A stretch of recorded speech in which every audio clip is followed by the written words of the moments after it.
Kita semua tahu, Bank BTN selalu menerapkan prudensial banking dan patuh terhadap aturan dari regulator. Salah satunya adalah penerapan 4Eyes Principles dalam proses kredit konsumer dan penerapan PSAK 71.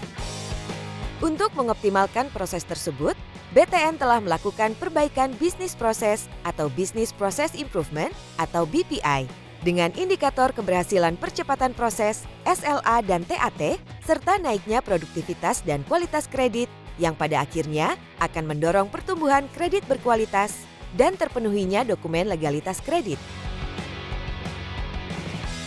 Dengan BPI ini, pemrosesan kredit konsumer dibagi menjadi 3 fungsi utama, yaitu fungsi marketing atau sales oleh kantor cabang, fungsi verifikasi dan analisa oleh RRD, dan fungsi operasional kredit oleh COD. Dengan ini, masing-masing unit kerja dapat lebih fokus dan independen dalam menjalankan tugasnya. Di kantor cabang, Consumer Loan Sales atau CLS bertugas melakukan marketing kredit dan Consumer Loan Officer atau CLO bertugas melakukan penginputan data pengajuan pada e-loan.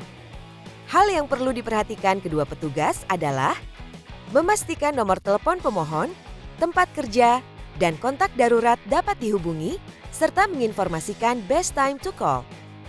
Memastikan dokumen lengkap dan jelas, serta dapat terbaca pada hasil scan. Selanjutnya, data yang masuk akan diverifikasi dan dianalisa oleh RRD. Tugas ini akan dikerjakan Data Verification Officer atau DVO dan Retail Risk Officer atau RRO. Memastikan inputan DEO telah sesuai dengan berkas yang diupload. Memverifikasi kepada calon debitur, tempat bekerja, dan kontak darurat. Melakukan perubahan berdasarkan hasil verifikasi data entry jika diperlukan. Khusus produk subsidi dan non-subsidi, dengan CSM sebagai pengganti analis, DVO wajib melakukan penghitungan kewajiban pihak ketiga dan penghasilan yang wajar sesuai hasil verifikasi. Mencatat hasil verifikasi dan poin-poin penting pada memo e-loan.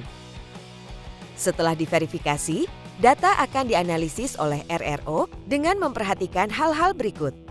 Menganalisa willingness to pay atau kemauan membayar, ability to pay atau kemampuan membayar, dan kolateral atau agunan calon debitur berdasarkan data pendukung yang telah diverifikasi.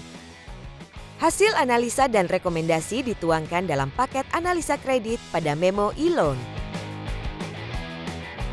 Di sisi lain, Divisi COD menjalankan fungsi operasional kredit dengan tugas antara lain entry data, verifikasi lapangan atau OTS, appraisal kredit, dan pelaksanaan akad kredit. Dari sini kita bisa melihat bahwa masing-masing unit memiliki pembagian tugas yang jelas. Di sisi lain, keterkaitan fungsi unit semakin tinggi. Hal ini menuntut kepedulian antar petugas pemroses kredit untuk meminimalisir terjadinya backtrack. Salah satu contoh sinergi yang apik adalah sebagai berikut. CLO di kantor cabang turut serta menyaring berkas permohonan di awal, memastikan kelengkapan dokumen untuk diinput ke e-loan, termasuk data alamat usaha pemohon untuk keperluan OTS. Dokumen yang lengkap, jelas, serta terbaca pada hasil scan akan memudahkan DVO untuk melakukan verifikasi dan RRO untuk menganalisa dengan data pendukung. Risiko backtrack berkurang. Dari contoh tersebut, kita bisa melihat bahwa melakukan tugas dengan benar akan memberikan dampak bagi orang lain dan diri kita sendiri. Oleh karena itu, mari kita semua saling mendukung dan bekerja dengan baik melalui Business Process Improvement Kredit Konsumer untuk memastikan proses kredit berjalan lancar, cepat, menghasilkan kredit berkualitas, dan dokumen legalitas kredit terpenuhi.